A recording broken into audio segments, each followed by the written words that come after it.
Hello friends, स्वागत है आपका learn steno with Roshan channel. तो आज का डिक्टेशन कैलाश चंद्र का ट्रांसक्रिप्शन नंबर 9 है, जो कि 80 वर्ड पर मिनट का होगा। आपका डिक्टेशन शुरू होगा 5 सेकंड में। तो स्टार्ट करते हैं। 5, 4, 3, 2, 1। Sir, the budget has been variously described and criticized as one that increases the burden of the common man, one which gives concessions to the rich and encourages foreign investments.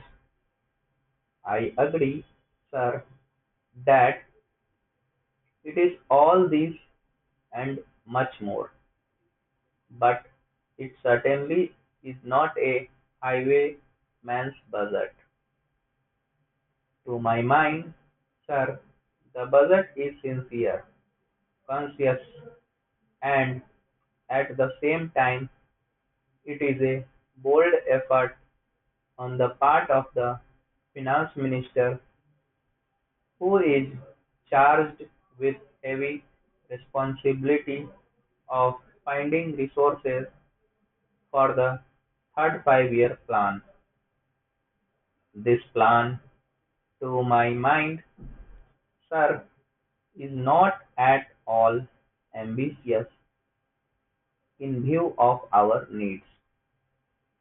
It may be looked upon as a rather heavy demand, but looking to our needs, it is not very ambitious. Sir, the fact that even the considerations of the coming general elections could not delect the finance minister from the course which seemed to him necessary and proper, should earn him the appreciation of every right-thinking man. The common man's interest, as I said, is nearer to our hearts than perhaps some other can claim, or at least it is equally nearer to us. And yet there come times in a nation's history when it becomes necessary for the people to postpone the fruits of their labor and enterprise to secure the future. Here also, sir, opinions may differ. According to the Communist Party, such a time came during the last Great War when they were exhorting people, the common people, to contribute their full might to the war effort. According to us, however, sir, we are passing through such a time at the present moment, and I have no doubt that the common people appreciate this position and will willingly tighten their belts, contribute their full might, and will surely return the Congress to power, having full confidence in the future and looking to a future where their posterity will be assured of a far better social and economic order. Who, sir, does not sympathize with the difficulties of the common man? As a matter of fact, most of us come from that class, and I am sure the finance minister would have liked to do away with some of the levies.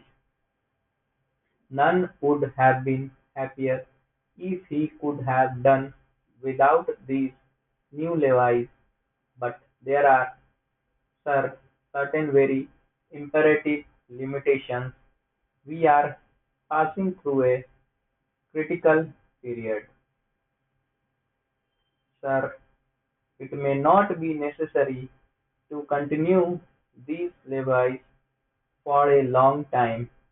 Rather, I am inclined to think that before long it may be possible to give up some of them. At least I have very valid reasons to think so. Our public undertakings are coming to their own, and some of our important irrigation and power projects have just been completed.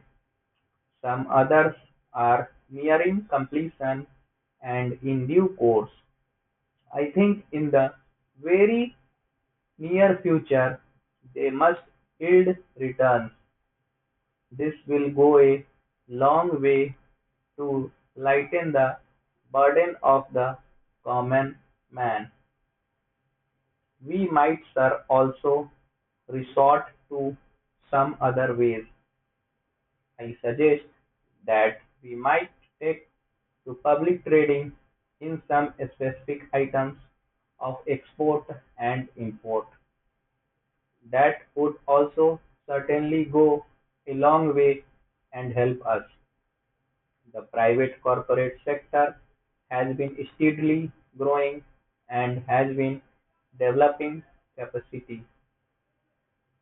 It is sure to benefit from all these present concessions and develop greater capacity. This sector must come forward to meet new demands for taxation in the future.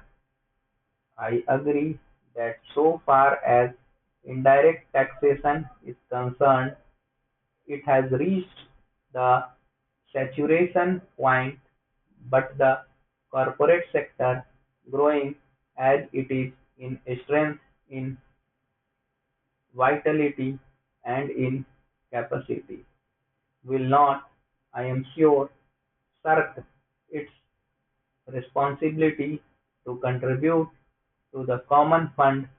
I wish, sir, the committee which had been appointed to go into where the additional national income had gone had entered upon its labors a bit earlier and had made its findings available to us.